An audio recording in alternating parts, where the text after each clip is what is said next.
Bonjour Asmara. Asmara, c'est du côté de l'Érythrée. C'est la capitale de l'Érythrée. Retenez cela. Eh bien, aujourd'hui, elle nous a encore sorti autre. On va parler du gombo. Le gombo. Quel gombo?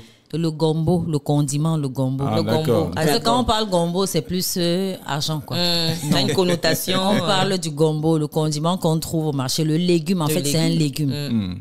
Alors, le gombo cru, frit, bouilli, est source de vitamine C.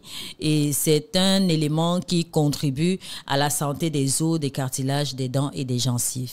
Consommez le gombo. Mais vous le consommez comment? Cuit, cru? Vous le consommez plus avec quoi? Du couscous, des macabos râpés? Plutôt cuit, hein? Plutôt cuit, oui.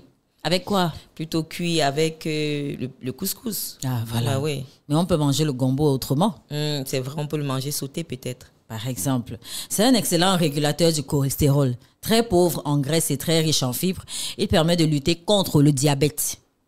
Le gombo permet de lutter contre le diabète d'après les spécialistes. Et des études démontrent un lien direct entre la consommation du gombo et la réduction du taux de sucre dans le sang, dans la baisse de la glycémie. Voilà pourquoi c'est consommé aux diabétiques. Exactement. Et en même temps, c'est bien fait se trouver justement dans son eau, l'eau du gombo, c'est-à-dire que vous lavez vos gombos, vous les découpez en tranches, vous plongez ça dans de l'eau. Après 24 heures, vous tamisez.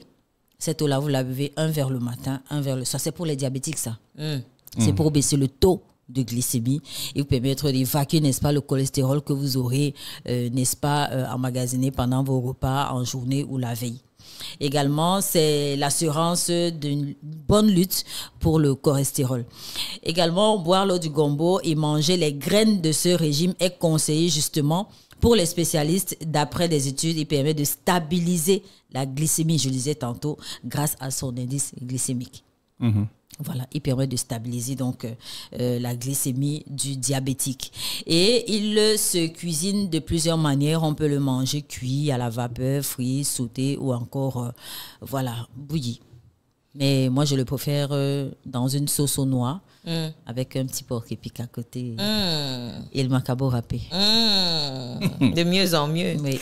Moi, je le préfère avec tous les animaux de la terre. Mais en même temps... C'est-à-dire, vous mettez les escargots, vous mettez les fruits de mer, tous les animaux. L'autre astuce santé, c'est que les feuilles de gombo ont des vertus thérapeutiques. Lorsque vous avez, par exemple, un ulcère ou un furoncle, n'est-ce pas, ces feuilles-là, vous les concassez, vous en faites une pâte et vous déposez sur la zone malade. Vous allez voir que si c'est un abcès ou quoi que ce soit, ça va permettre au pu ou alors à ce qui doit sortir de sortir plus rapidement que prévu. Et voilà, après vous faites un pansement tout simplement. Et même la teigne tondante chez les enfants, lorsque l'enfant a la teigne au niveau de la tête, après le bain, appliquez-lui, n'est-ce pas, cette eau de gombo là sur la tête et vous allez voir que d'ici là, la teigne va s'en aller. J'en ai terminé. Est-ce que, Cathy, l'eau de gombo est conseillée aux femmes enceintes? Donc, si vous êtes enceinte, est-ce que vous pouvez consommer l'eau de gombo, comme vous avez expliqué, c'est-à-dire laisser macérer le gombo peut-être pendant 24 heures, enlever le gombo en lui-même et puis voilà, et puis boire cette eau-là? Est-ce que c'est conseillé? Je pense que les spécialistes ont plus penché sur cette option par rapport aux diabétiques.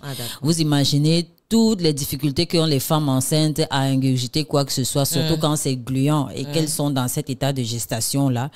C'est pas aisé. Mais il y en a qui, au contraire, aiment ce qui est gluant. Je prends mon exemple, par exemple. Mais servez-vous aussi, vous trouvez que ça peut vous apporter une solution quelconque.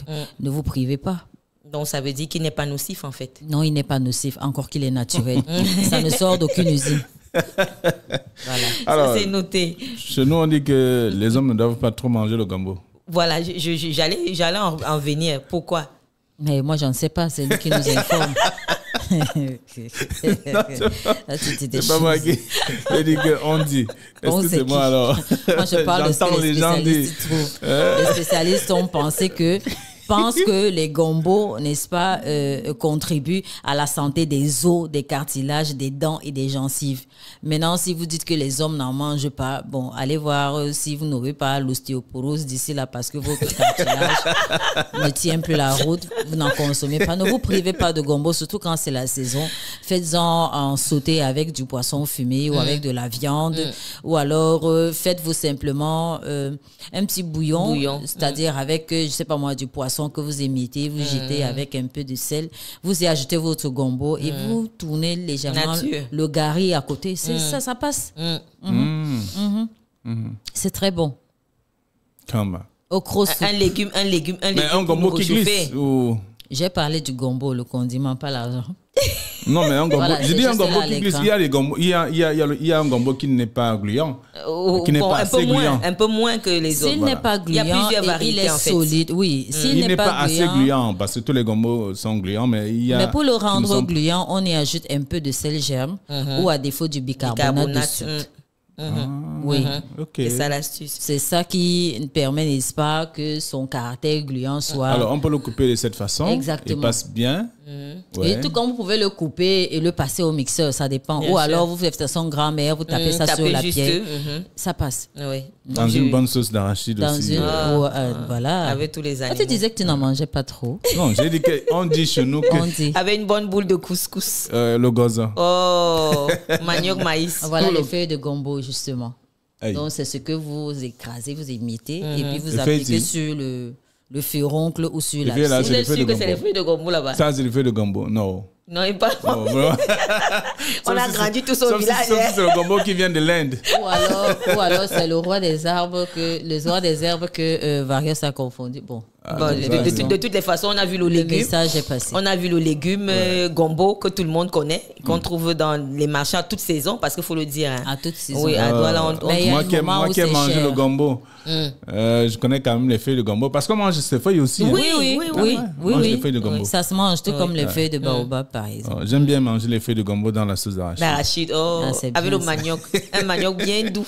Le manioc que tu arrêtes comme le bâton de manioc ou le manioc coupé en mini. En tout cas. Non, le manioc bouilli, c'est-à-dire les tubercules de manioc, ou fait de la manière la plus simple que ce soit, comme nos grands-mères en faisaient, donc du coup avec un peu de sel. Parce que je me rappelle, ma grand-mère, c'est comme ça qu'elle nous faisait le manioc avec un peu de sel et les prunes à côté quand les gens allaient au champ. Donc quand on nous laissait au village et que tout le monde allait au champ, et étant l'aîné des petits-fils, on me disait, bon, ok, on a fait bouillir le maïs, le manioc, hein, donc après vous prenez les prunes, vous les faites à la vapeur et puis vous mangez. Et on vous laisse. Moi, le gombo, je l'aime sous toutes ses formes. Surtout quand je rentre, je suis fatiguée. Je découpe juste le poisson fumé, je jette dans la marmite avec un peu de sel, quelques tomates, un peu d'ail. Je le concasse là au mixeur, je verse et puis je chauffe l'eau, je tourne mon couscous de gari, je mange 1 ou 2 places, je dors. Je dors tranquillement. La mère des bébés fait les choses de place. Okay. C'est pour te dire que tout le monde est d'accord sur ce menu-là. Oui. Donc, quand je commence, même les gens sont déjà prêts avec... Non, ils tournent. Ils font la ronde. Les enfants sont terribles. D'accord. Merci beaucoup, Cathy. Merci, Flavien. Je sais que vous êtes enjaillé comme tous les Camerounais. C'est comme ça qu'on dit en Côte d'Ivoire. La tchéké. Les alocos. On va aller manger la tchéké en Côte d'Ivoire. Vous irez en Côte d'Ivoire parce qu'il y a une équipe d'Intégral Radio-Vision qui ira là-bas. Mais comment? Comment ne pas? Vous allez faire quoi? Parce qu'il faut aller faire quelque chose. J'irai accompagner mon grand frère Samuel. Elle va aller guetter les astuces. D'accord, vous allez avec Samuel Eto'o. Pas pour le compte d'Intégral Radio. Non, pourquoi? Elle va faire d'une pierre deux coups. Non, elle va faire d'une pierre deux coups. Non, Flavien, ce que tu veux engager, là, peut nous laisser à la CPI. À la CPI. Merci beaucoup. Bonne journée. Merci. Revenez-nous demain, et cette fois-là avec la chronique spirituelle. Mais en même temps... Comme tu demandais tout à l'heure ce que j'irais faire si je vais aller en Côte d'Ivoire, sachez mes chers que quand vous avez un projet, taisez-vous, ne le dites à personne. Surprenez. Apprenez à vous taire. Voilà, le silence est d'or, la parole est d'argent. Oui. Pour peu qu'un frère soit venu de l'extérieur pour passer du temps au pays et qu'il ait dit à ses frères, voilà, je rentre le lendemain, une petite virée et puis le poison, c'est parti. Ah oui, soyons prudents. Faites attention. Ne divulguez jamais vos projets. Ne divulguez jamais ce que vous avez à cœur. Tant que ce n'est pas matériel, n'en parlez pas. Exact. Le silence est d'or. On a parlé des vertus du silence ici, des bienfaits du silence. Oui, elle n'était pas là. En tout cas, j'ai failli passer toute une journée sans parler parce qu'elle disait que... J'ai dit de prendre 2 minutes pour vous. D'accord. Le silence 2 minutes par jour, ça vous servira. Merci beaucoup, Cathy. Et bonne journée. On garde notre secret. Même si on va partir ou on n'ira pas, on ne parle plus. En tout cas, c'est entre vous et moi et entre mon grand frère Samuel Eto'o et moi. Voilà. D'accord, on se retrouve tout à l'heure pour le talk show.